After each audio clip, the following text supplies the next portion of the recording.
Hukum rizki, Allah telah tetapkan aturannya sebagai berikut. 1. Ada rizki yang dikhususkan bagi setiap hamba dan tidak akan tertukar. Dan ini ditetapkan sejak ruh ditiupkan, tepatnya sejak usia 4 bulan dalam kandungan. Jadi begitu usia 4 bulan dalam kandungan, Allah perintahkan malaikat untuk menuliskan ketetapan rizki yang telah Allah tetapkan untuk hamba itu. Dalilnya hadis Nabi Sallallahu Alaihi Wasallam yang paling ringan aja ya, yang sering dibaca, Al-Arba'in An-Nawawiyah, coba ya, karya Al-Imam An-Nawawi. Bisa di googling juga, klik Al-Arba'in, hadis nomor 4. Hadis nomor 4, riwayat sahabat Abdullah bin Mas'ud radhiyallahu taala anhu. Qala an Abi Abdurrahman Abdullah bin Mas'ud radhiyallahu taala anhu. Qala qala Rasulullah sallallahu alaihi wasallam, inna ahadakum yujma'u fi batni ummihi 40 yawman nutfah, rahmukallah, thumma yakunu mithla dhalika 'alaqah, thumma yakunu mithla dhalika mudghah, thumma yursalu ilayhi al-malak fayanfukhu fihi ar-ruh wa yu'maru bi katsbi 40. Yang pertama, bi katsbi rizqihi. Baik. Sungguh setiap kalian akan dibentuk dalam perut ibundanya. Setiap anak Adam yang tercipta ada proses dulu berlangsung di perut ibundanya. 40 hari pertama proses perpaduan antara spermatozoa dengan ovum berproses. Kemudian 40 hari yang kedua berbentuk alaqah, zigot mulai menempel di dinding rahim, ada proses yang kedua tahapannya. 40 hari ketiga 120 hari, usia 4 bulan mulai berbentuk mudghah, seperti daging keratan yang sudah mulai ada bentuk. Usia 4 bulan ini 120 hari Allah perintahkan malaikat untuk meniupkan roh. Jadi 4 bulan dalam kandungan, roh ditiupkan. Lalu diperintahkan untuk menetapkan 4 hal. Dari 4 ini, ketetapan yang pertama adalah bikatsbi rizqihi, menetapkan rizkinya dari mulai ia saat itu berkehidupan sampai wafat. Ya, sampai dengan wafat. Ingat ya. Jadi ini yang tidak akan tertukar. Ada putri yang tertukar, ada menteri yang ditukar, ya kan? Ada apa lagi itu? Pekerjaan yang tertukar, tapi tidak akan pernah ada rizki yang tertukar. Jadi kalau sudah tahu dapat bagiannya, paham hadis ini satu aja, satu kalimat, rizki tidak akan tertukar. Kalau tidak tertukar, satu, nggak perlu takut kekurangan rizki. Karena setiap kita itu sudah dijamin sampai wafatnya. Yang kedua, awas hati-hati, bukan jenis rizkinya. Tidak perlu iseng mengambil rizki orang lain. Karena setiap kita ada bagiannya. Dan itu tidak akan tertukar. Jadi kalau kita benar cara memahami Qur'annya, nggak ada pencurian. Ya, nggak ada penipuan. Sebab itu hanya buang-buang waktu dan menyulitkan hidup saja. Makanya kan kadang-kadang langsung dibuktikan di depan pandangan kita. Orang korupsi kan, ngambil harta orang kan, ditangkap misalnya oleh penegak hukum. Setelah itu kena TPPU misalnya, diambil lagi semua, dibalikin lagi. Itu contoh dunianya. Paham nggak sampai sini? Kalau sudah mengerti, tidak boleh ada satupun yang belajar dengan saya melanggar ketentuan ini. Hindari, hati-hati. Ajak-ajakan untuk mencuri, menipu, korupsi dan sebagainya jauhi. Siap? Karena hakikatnya perbuatan menyimpang itu hanya akan menyulitkan diri sendiri. Tidak akan menambah sesuatu. Jadi kalau Anda mau kumpulin pun sampai 100 triliun, apa kira Anda akan hidup sampai mengonsumsi itu? Belum tentu. Ya, kadang-kadang saya heran juga pada orang-orang yang demikian. Kumpulin, makannya tetap 3 piring juga sehari. Kadang-kadang yang paling kasihan makan cuma 1 piring dibatasin lagi. Ya kan? Ya, karena faktor-faktor tertentu bukan yang positif. Jelas. Nah, itu satu. Yang kedua, Allah telah menetapkan itu semua dengan ketentuannya sejak di alam langit. Itu ada di Quran surah ke-51 ayat 18. Ayat 22, maaf, 18 untuk istighfar, dua-duanya untuk rizki. Quran surah 51 ayat ke-22. Wa fis samai rizqukum wa ma tu'adun. Wa fis samai rizqukum wa ma tu'adun. Perhatikan cara membacanya. Dan di langit itu rizqukum, telah ditetapkan rizki kalian. Allah telah tetapkan bahkan sebelum kita terlahir. Paham? Yang tadi saya sampaikan. Wa ma tu'adun, dan segala yang dijanjikan. Maksudnya apa? Terkait dengan rizki ini pun Ini pasti Allah janjikan ketika engkau pun dalam kandungan sampai terlahir, tu'adun, dijanjikan oleh Allah akan diberikan sesuai dengan batas hidupnya. Batas hidup itu yang disebut dengan ajal namanya. Ingat ya, batasnya disebut apa? Ajal. Ingat, ada umur, ada ajal, itu berbeda. Batasnya disebut dengan ajal. Karena itu dalam hadis tadi, antara rizki dengan ajal itu beriringan.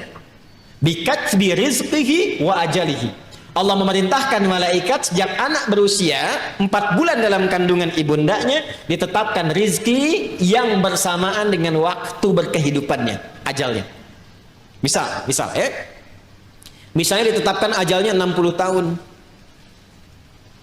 Maka rizki yang Allah tetapkan pun ditetapkan untuk kebutuhan selama 60 tahun ini sampai wafat.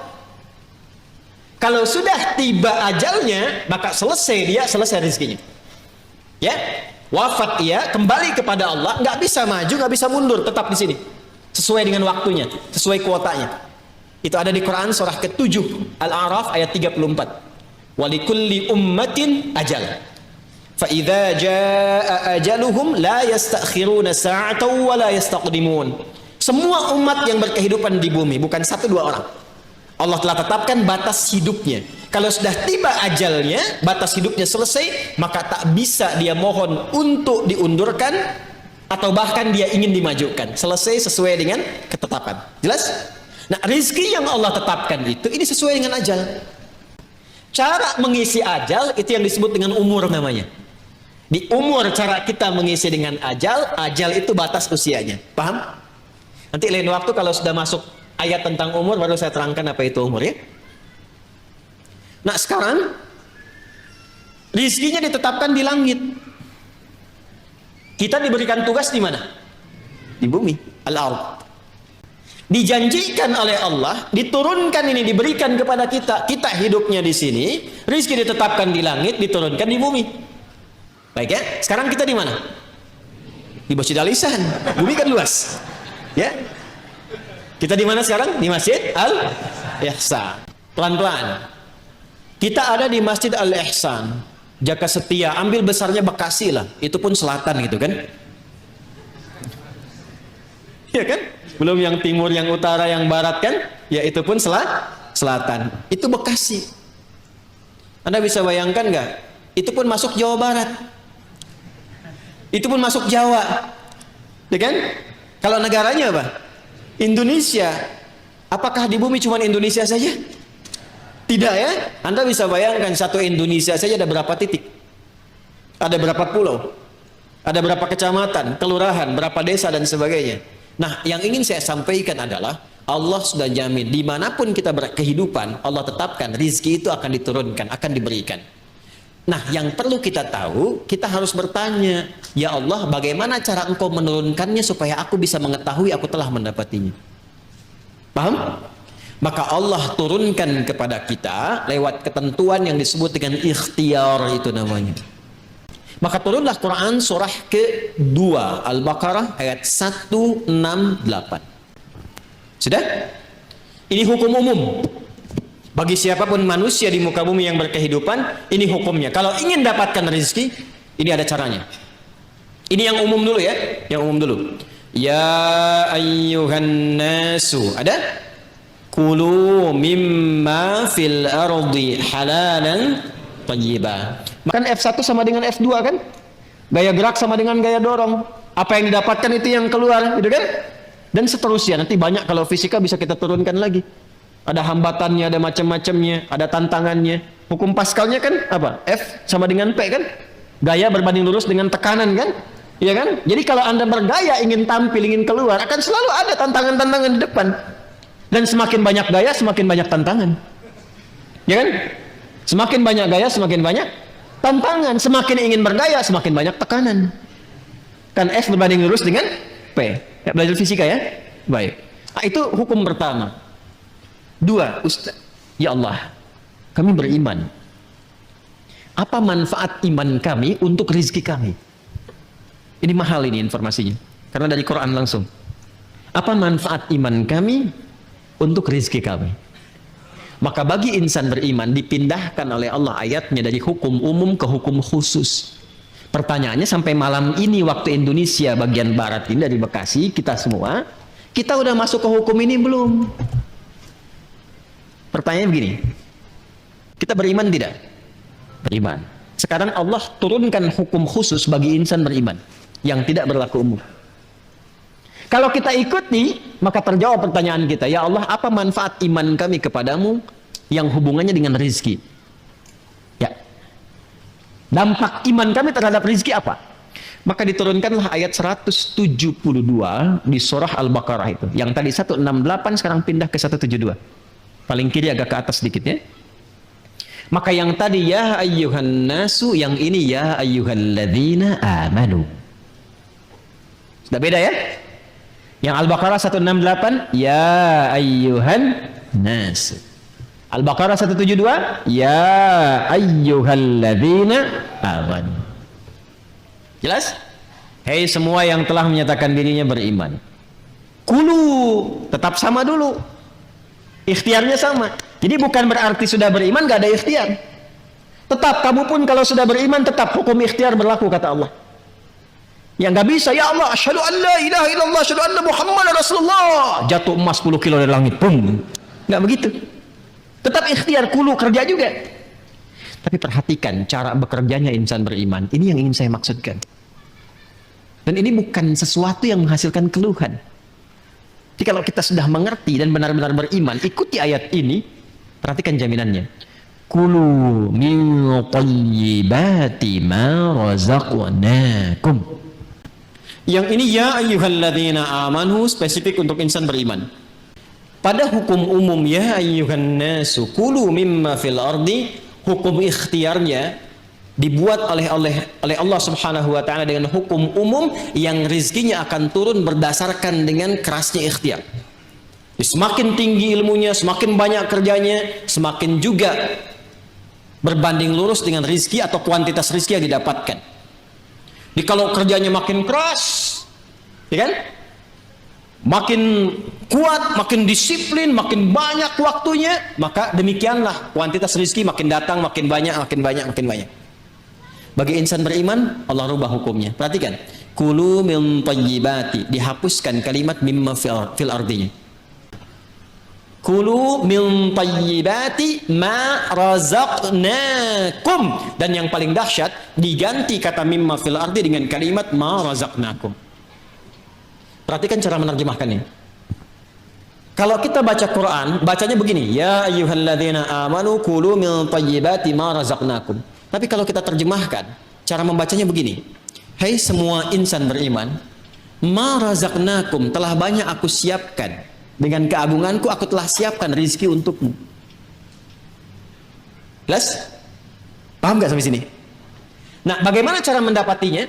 Maka mencarilah, berikhtiarlah untuk mendapatkan aku yang telah siapkan itu, yang telah aku siapkan itu dengan imanmu. Bagaimana ya Allah cara mencari rizki dengan iman? Pertama, Allah buang pada bagian kedua kata halal yang gak disebutkan. Ya ayyuhalladzina amanu kulu min thayyibati, halalnya kemana? Kenapa dibuang kata halal? Karena bagi insan beriman itu, imannya sudah otomatis membimbing ia pada segala yang halal. Pengertiannya apa? Pengertiannya, setiap insan beriman itu mustahil mencari yang haram. Jadi kalau kita insan beriman selalu terpikir mencari yang halal, itu rizkinya Allah akan dekatkan kepada kita, sehingga tidak lelah mencarinya. Itu maksudnya. Jadi sekarang kalau mau kerja, kalau mau cari apapun, yang dibayangkan pertama kali jangan sulitnya dulu. Jangan capeknya, jangan jauhnya, yang dibayangkan halalnya. Ya, jadi yang terbayang itu apa yang dihalalkan oleh Allah. Konsultasi ke ulama, lihat bakat Anda, minta sama Allah. Kalau Anda lakukan ini, kata Allah, aku mudahkan engkau mendapatinya, bukan engkau lelah mencarinya. Itu yang dimaksudkan. Jelas sampai sini? Nah, kalaupun sudah dapat, iman itu akan membimbing kita untuk selalu menyikapi rezeki dengan asas manfaat. Jadi yang Allah berikan nanti berkahnya. Dan berkah itu nggak dilihat pada banyaknya. Nggak dilihat pada banyaknya. Karena setiap yang berkah itu pasti mengandung manfaat. Di ciri insan beriman itu sudah nggak lelah mendapatinya. Lalu nafsunya ditata oleh Allah. Supaya memanfaatkan apa yang dicari itu, segala yang bermanfaat untuk dirinya saja. Jadi akhirnya dia nggak sibuk banyak berpikir sesuatu, yang penting bermanfaat untuk dirinya, dia dapatkan. Saya beri contoh begini, yang paling gampang memahaminya. Bapak Ibu kalau haus itu butuh apa? Minum. Sederhananya kan ada minuman, kita minum selesai haus kan? Itu konsep dasarnya. Jadi kalau ada air bening, ini air misalnya bening, airnya bagus, menyehatkan, baik. Kalau diminum, hausnya hilang nggak? Nah, itulah asas manfaat namanya. Saya bukan ingin contohkan saya minum, bukan. Saya tidak terbiasa ceramah sambil minum. Ya, karena memang nggak mungkin ceramah sambil minum gitu ya. Ya, simpan dulu. Gitu. Yang saya ingin katakan, prinsip minum itu menghilangkan haus. Tapi persoalannya ketika nafsu menunggangi itu, ini masalah. Minum Pak, nggak mau yang ini ya. Pengen buah naga. Naganya coba yang di Depok ya caranya. Kebayang nggak? Sekalian beli nasi goreng ya ke Kebon Sirih, mampir di situ. Jam segini suruh nari nasi goreng yang di Kebon Sirih, padahal di depan udah banyak keliling-keliling, tek. Nyari sana macet, dapat buah naga, begitu mau Kebon Sirih tutup. Kayaknya nggak makan gitu. Itulah nafsu. Itulah nafsu. Kalau sudah ditunggangi oleh nafsu berdasarkan provokasi setan. Paham nggak sampai sini? Maka insan beriman itu kalau dia mencari rizki dengan imannya, maka Allah akan bimbing dia mendapatkan rizki itu dan dijamaahkan bentuk thayyibnya dalam bentuk berkah. Min thayyibati, aku tambahkan kualitasnya sekalipun dalam pandangan manusia kuantitasnya terlihat sedikit. Contoh begini, 1 juta dengan 10 juta banyak mana? Tapi kalau 1 jutanya berkah, maka akan berbeda kisahnya. Akan berbeda kisahnya. 1 juta kalau berkah dengan 10 juta tidak berkah, demi Allah saya katakan 10 juta tidak berkah, besok dipakai besok habis. 1 juta berkah, besok dipakai sampai akhir bulan gak habis-habis. Gak habis-habis. Saya pernah kisahkan ini kan, saya punya teman dulu di Tripoli itu. Ya, dia dari Bukit Tinggi itu diberikan oleh ibunya yang penyayang. Masya Allah. Rizki yang paling halal yang pernah dikumpulkan oleh ibunya sejumlah $50.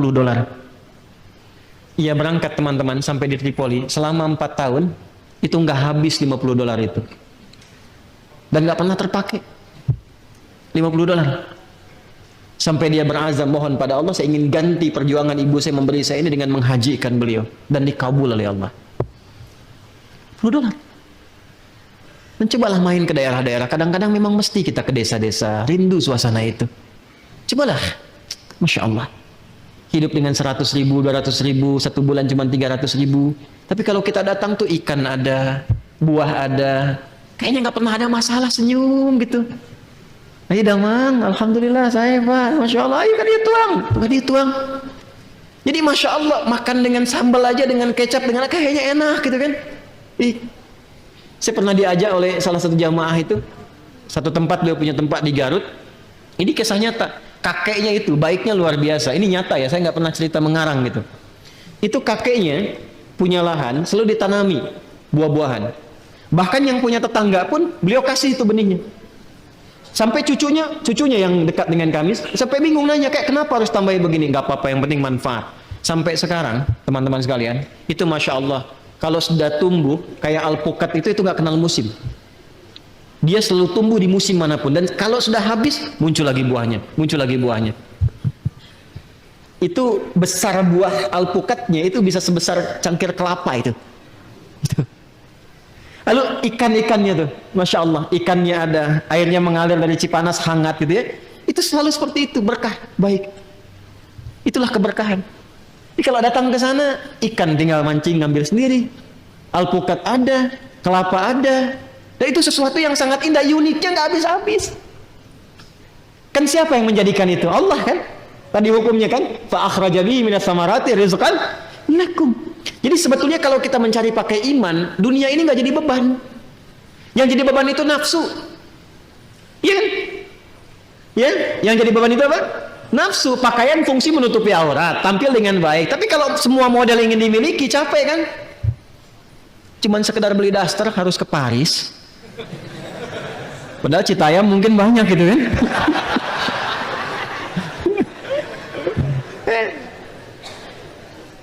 Beli tas, ya, beli sepatu, Cibaduyut banyak gitu. Jauh-jauh ke Amerika, begitu pulang lihat made in Cibaduyut. Ya, saya tidak mengatakan harus tidak boleh ke sini ke sana, bukan. Yang ingin saya katakan adalah kadang-kadang kita harus menempatkan diri apa yang kita butuhkan itu ini konsumsi. Kalau cuma memenuhi nafsu jadi beban nantinya. Jelas gak? Nah, jadi kalau kita mencari dengan iman, yang pertama dilakukan adalah kita mendekat kepada Allah, lalu Allah akan mendekatkan rizkinya kepada kita sehingga membuat rizki itu mudah didapatkan, bukan kita lelah mencarinya. Jelas? Yang kedua, insan beriman selalu berpikir mencari yang halal dan menjauhi segala yang tidak disukai oleh Allah Subhanahu wa taala. Riba jauhkan. Tipu menipu, sogok menyogok jauhkan. Maka ketika itu dijauhkan, keberkahan yang Allah berikan. Baik, saya sempurnakan sedikit ya, sedikit saja. Sekarang kita bertanya, ya Allah ada shortcutnya enggak? Ya, ada shortcutnya enggak untuk mendapatkan itu? Maka disampaikanlah oleh Al-Quran, diberikan dua jalan yang paling utama. Ini jalan cepat untuk mendapatkan rezeki. Satu, melalui amal saleh. Jangan salah ya, amal saleh itu mendatangkan rezeki. Ingat itu, amal saleh mendatangkan apa? Rezeki. Ya. Kumpulan amal saleh itu, kumpulan amal saleh yang pernah saya terangkan disebut takwa namanya jalannya. Jadi kalau Anda bisa menggabungkan iman dengan takwa, itu jalan tercepat untuk mendatangkan rezeki, bahkan dari sisi yang tidak kita duga. Jalan cepat mendatangkan rezeki, bahkan dari sisi yang tidak kita duga. Lihat ayat tadi. Rezeki Allah tetapkan di mana tadi? Di langit. Diturunkan kemana? Ketika Anda mampu memadukan iman dan takwa, dibukalah pintu langit dan bumi sekaligus. Kalau tadi kan rezeki di langit kan? Kita hidup di bumi ya, diturunkan dari langit ke bumi kan? Ketika Anda mampu memadukan iman dan takwa, maka dibuka pintu rezeki di langit dan bumi. Itu dalilnya Quran surah ke-7 Al-A'raf ayat 96. Walau anna ahlal qura amanu iman wattaqau takwa la fatahna alaihim barakatim minas samai wal ard. Kalaulah ada satu penduduk negeri, nggak tanggung-tanggung kata Allah, bukan satu dua orang, satu penduduk negeri. Kalau mau nanti, kalau bisa begini ya, ta'lim kita ini harus punya database nih. Nanti berangkat bareng-bareng. Siapa yang dari Tangerang, kumpul bareng-bareng, bikin grup, berangkat sama-sama. Gak apa-apa. Yang dari Citayam, Bojongkoneng, sini datang sini apa? Cari angkot sini kan? Ya kan? Belajar, ngaji bareng-bareng. Nanti Anda praktekkan di tempat itu, kumpul bareng-bareng, praktekkan, tingkatin iman, tingkatin takwa, ke masjid sama-sama, ibadah sama-sama. Apa yang terjadi? Kata Allah, la fatahna alaihim barakatim minas samai wal ard. Pintu berkah di langit dan di bumi dibuka. Karena itu kalau sudah takwa, kaidahnya sudah lompat, bukan nas lagi, bukan ya ayuhan nas lagi, bukan ya ayuhan ladina amanu lagi. Sekarang kaidahnya khusus untuk insan muttaqin. Karena itu ketika disebutkan takwa, itu datangnya cepat, bahkan dari sisi yang tidak kita duga. Wa may yattaqillaha yaj'al lahu makhraja wa yarzuqhu min haitsu la yahtasib. Quran surah 65 di akhir ayat kedua sampai awal ayat ketiga. Itu maksudnya. Contoh lain misalnya. Pernah dengar kisah Sayyidah Maryam, Bunda Maria alaihissalam? Apakah beliau kerja? Beliau bisnis? Tidak. Beliau ngajar? Yang beliau lakukan meningkatkan takwa kepada Allah. Apa yang didapatkan saat beliau meningkatkan takwa kepada Allah? Lihat Quran surah ketiga Ali Imran ayat 37. Paling kiri sebelah bawah pojok. Quran surah 3 Ali Imran ayat 37.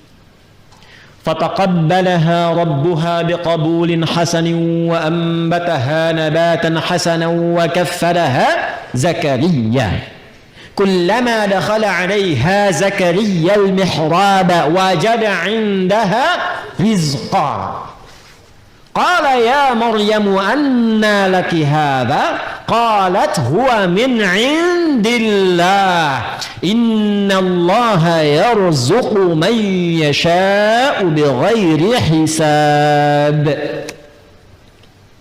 Maka Allah menerima ikhtiar orang tua Maryam itu, yaitu Imran dan Hannah. Nah, ini yang ingin saya sampaikan di puncak kajian kita malam hari ini. Ternyata ada rizki yang Allah berikan kepada anak dari ikhtiar orang tua. Nanti lawannya ada rizki yang Allah berikan kepada orang tua dari ikhtiar anak. Yang dari orang tua ke anak ada di Al-An'am, Quran surah ke-6 ayat 151. Yang dari anak ke orang tua di Al-Isra surah 17 ayat 31. Nanti kalau sudah sampai ayatnya kita detail ngajinya. Kan baru di Al-Baqarah ayat 22 kan? Ya. Kalau di Al-An'am di pertengahan ayatnya, cepat karena waktunya terbatas, ayat 151, Quran surah ke-6 ayat 151 berbunyi begini, langsung saja ke tengahnya ya. Nahnu narzuqukum wa iyyahum. Di Al-Isra, Quran surah ke-17 ayat 31, ayatnya berbunyi nahnu narzuquhum wa iyyakum wa la taqtulu auladakum khasyata imlaq. Ada? Ya, nahnu narzuquhum. Ini nahnu narzuquhum wa iyyakum. Pada yang pertama itu yang umum. Rizki yang Allah berikan pada orang tua ngalir ke anak. Bapak kerja, yang makan siapa? Anak kan? Ya kan? Bahkan istri dapat kan? Uang istri, uang suami, uang istri. Kan? Tapi kan istri dan suami mengolah, anak-anak dapat makan kan? Yang kerja ayahnya, yang ngolah ibunya, yang makan anaknya. Itu yang dimaksudkan yang pertama Al-An'am itu ayat 151. Dia jangan takut. Kalau diberikan keturunan, jangan takut kehilangan rezeki, jangan takut gak bisa makan. Ini sejak peristiwa zaman jahiliyah itu, kalau melihat anak misalnya dikaruniai oleh Allah, tambah anak, dia takut gak bisa makan, dia bunuh. Tapi ayatnya turun dengan sifat umum. Seakan memberikan kesan, bukan hanya sekarang, mungkin nanti akan ada yang berpikir sama. Jangan sampai terjadi orang tua membunuh anak, atau bahkan bunuh diri karena takut tidak mendapatkan rezeki. Tidak, kata Allah, aku telah siapkan skemanya. Jelas? Hati-hati nih. Kalau ayatnya disebutkan pasti terjadi. Ada orang tua sembarangan buang anak. Na'udzubillahi min dzalik. Ditemukan anak bahkan di dekat tumpukan sampah, dekat selokan, di kamar mandi dan sebagainya, tidak bertanggung jawab. Ya. Bahkan ada yang tega kemudian ngajak anak bunuh diri dan sama-sama dan sebagainya. Karena takut tidak dapat makan, takut miskin, takut fakir dan sebagainya, maka turun ayat. Makanya iman itu membantu kita untuk kuat. Demi Allah saya katakan, kalau Indonesia ini tidak dikaruniai mayoritas penduduknya dengan keimanan, mungkin sudah banyak hal yang tidak bisa kita tahan. Ya, di Jepang itu kalau banjir teman-teman sekalian, pada pusing. Ada yang bunuh diri, ada yang ribut, ada yang macam-macam. Di kita hujan banjir berenang, nggak susah. Alhamdulillah kita mah santai-santai aja kan, ya kan? Wah, enggak, masya Allah gitu. Indonesia tuh luar biasa lah pokoknya. Segala bisa jadi ada kan, ya kan? Anda pergi ke Eropa sana, orang nyembeli kambing kepalanya dibuang. Di kita masak, di sop, ya. Ya kambing itu kambing guling, kambing bakar, kambing macam banyak tuh menunya. Kepala ikan dibuang, di kita dibikin bumbu baru, ya kan? Apa aja pokoknya tuh, apa aja jadi ya. Makan nasi nih. Nasi sudah nggak cocok, besoknya sudah nggak bagus, jemur kering, jadi apa? Rengginang. Rengginang udah bosan, ganti lagi jadi apa lagi? Nah, gipang kan, ya kan? Semua tuh bikin bubur, bikin ini, pokoknya top lah Indonesia tuh. Ya. Tapi iman tuh membuat kita lebih kuat. Ya, lebih kuat. Makanya kalau kita beriman jangan takut, Pak. Kerja, aktivitas saja. Allah kirimkan. Yang bikin repot tuh kalau nafsunya banyak. Makanya didik anak itu untuk mendapatkan berkah. Jangan dididik anak mendekatkan kepada nafsu. Kalau dididik mendekatkan kepada nafsu, nanti tuntutannya ke orang tua tinggi.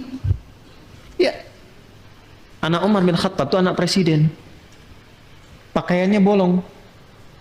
Karena bapaknya berusaha memberikan yang terbaik, yang ada yang itu yang tambalan karena mengejar akhirat itu. Datang kepada ayahnya mengadu. Dengan bersedih. Kenapa, Nak? Teman-temanku pakaiannya bagus-bagus katanya. Tidakkah engkau ingat kalau bahasa kita? Kita kan nanti bagusnya di akhirat. Di sini kan sementara saja. Ya, ayo nikmati dengan apa yang Allah beri. Nanti di akhirat kita lebih bagus daripada mereka.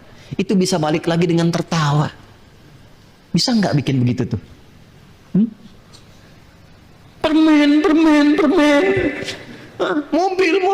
Bisa nggak bikin begitu tuh? Bisa nggak belikan anak mobil-mobilan ditata, latihan sholat? berikan sendal, katakan padanya Allah yang memberikan kita ini, titipkan sama adik, pakai yang baik ya, pakai ke masjid, pakai sekolah dengan semangat, doakan papa ya. Pernah nggak titipkan ibu pada anaknya ketika ayahnya mau berangkat, doakan ayah ya, coba bilang sama ayah, pak jangan cari yang haram ya. Itu Masya Allah, anak TK kalau bisikan di telinga terjaga belum sampai kantor ya. Paham? Itu sederhana tapi dalam gitu, sederhana tapi dalam. Itu yang dimaksudkan itu. Nah, yang kedua gini, yang kedua ini yang mahal sekali dan saya akhiri di sini. Nahnu narzuquhum wa iyyakum. Ada rizki yang Allah tetapkan lewat anak tapi orang tua dapat. Seperti Imran dan Hannah pernah menyiapkan Maryam dan dengan itu orang tua dapat. Ibu sekarang masuk TK mahal nggak? TK ya? Saya kadang-kadang bingung juga dapat apa di TK di SD. Masuk SD mahal ya? Udah puluhan juta sekarang ya. Ya SMP demikian ya. Dan seterusnya. Mau saya kasih rumus gak di Quran yang murah? Mau? Baik ya. Maka rumusnya sederhana. Dekatkan anak ibu dan bapak sejak dini kepada Allah. Nanti Allah yang akan meringankan segalanya. Itu bahasa Quran, bukan bahasa saya. Jadi ketika Imran dan Hannah menyiapkan Maryam dalam kandungan, sudah disiapkan untuk mendekat kepada Allah. Makanya ketika Maryamnya lahir dan persiapan itu sudah sempurna, apa jawaban Allah di Ali Imran ayat 37 tadi? Fataqabbalaha rabbuha biqabulin hasanin. Kalau sampai situ diterima saja, ayatnya belum selesai. Wa ambataha nabatan hasanan. Saya terima ikhtiar kedua orang tua itu, kata Allah. Dan karena saya terima, saya akan mudahkan. Selanjutnya Allah yang merawat, Allah yang memberikan segalanya. Walaupun secara ikhtiar Nabi Zakaria ditugaskan oleh orang tuanya. Imran kan meninggal sebelum Maryam lahir kan. Dipilih Zakaria alaihissalam untuk memberikan kebutuhan Maryam, tapi Allah nggak berkehendak. Aku sudah terima, biarkan aku yang memberikan semua kebutuhannya. Maka setiap kali Nabi Zakaria mengantarkan kebutuhan Maryam, pakaiannya, makanannya, apapun itu sudah ada di dalamnya, dalam mihrabnya. Itu setiap kali. Dahsyatnya bukan musim apel, ada apel, gimana tuh? Maka sekali Nabi Zakaria membiarkan, 2 kali, 3 kali ditanya. Beliau tahu, karena kan Nabi ini dari Allah, tahu, tapi ingin menguji di lisan Maryam, keluarkah kalimat itu atau tidak. Maka ditanya, ya Maryamu anna laki hadha, Maryam dari mana semua ini? Nah ini yang mahal. Qalat huwa min indillah, ini semua dari Allah. Jadi kalau anak-anak itu dari kecil sudah ditautkan dengan Allah, maka semua kalimat yang keluar di lisannya Allah. Nah kalau bisa firman Allah itu hadirkan dalam jiwanya. Kalau sudah firman Allah hadir di jiwanya sejak dia kecil, itu dijaga oleh Allah itu. Dan ketika dijaga meringankan beban yang bapak ibu anggap sebagai beban untuk memberikan rezeki. Nggak percaya silakan, firman Allah hadirkan. Jadikan dia penghafal Quran dari sejak kecil. Tiba-tiba apa? Mau masuk sekolah ada beasiswa untuk menghafal Quran. Padahal sudah Allah siapkan. Jalurnya Allah siapkan. Tiba-tiba apa? Ada kiriman makanan. Tiba-tiba apa? Ada undangan ini, undangan itu dan sebagainya. Itu cuma wasilah saja. Pada akhirnya itulah perhatian Allah kepada hasil ikhtiar bapak dan ibu. Kok bisa anak yang hafal Quran yang umroh bapak ibunya ikut? Padahal dari dulu nabung nggak jadi-jadi tuh. Hah? Maka cari wasilah takwa, titipkan itu lewat anak, maka lihat apa yang terjadi setelahnya. Itu akan ringan. Ya. Cobalah, ya, coba. Dan itu akan ringan. Demi Allah saya katakan itu akan ringan. Itu yang dimaksud nahnu narzuquhum wa iyyakum. Jangan takut. Kalaupun ada Allah titipkan anak, jumlahnya berapa, laki-laki, perempuan, semua rezekinya sempurna. Tapi kalau ingin cepat kata Allah, investasikan dari awal. Sehingga dunianya nggak terlalu capek, bebannya nggak banyak. Sekarang saya perhatikan kalau ngelihat orang tua, kok bayangannya tuh ingin dunia saja gitu. Kenapa sih takut anaknya masuk pesantren? Masuk pada dinia, sekolah-sekolah Islam. Dan saya juga pesan tuh pada yang aktif di sekolah-sekolah Islam itu, berikan pendidikan yang benar, jangan cari dunia juga. Masa namanya sekolah Islam yang cari dunia? Bayaran mahal-mahal, ngaji Quran nggak bisa. Itu bukan sekolah Islam namanya. Ajarkan sholat dengan benar, ajarkan Quran dengan benar, jangan cari profit dunia. Gak apa-apa mendapatkan bagian dari rezeki dunia, tapi akhirat itu utamakan. Jangan sampai bayarnya lebih mahal dari sekolah umum, tapi akhiratnya nggak dapat. Itu hisabnya besar sisi Allah Subhanahu Wa Taala, karena bawa nama Islam. Mohon maaf ya, mohon maaf gitu. Ini mengingatkan saja. Paham? Alhamdulillah. Baik, ini yang dimaksudkan. Nah, kalau kita umum ingin cepat mendapatkan itu, nanti rajin baca Quran. Contoh, ini malam apa? Besok hari apa? Nah, ada ibadah apa? Udah pasti kan? Malamnya Jumat, harinya Jumat, sholatnya sholat. Kebanyakan pada saat Jumat cuman sholat Jumat saja. Padahal di Jumat itu Allah telah terapkan skema memudahkan rizki.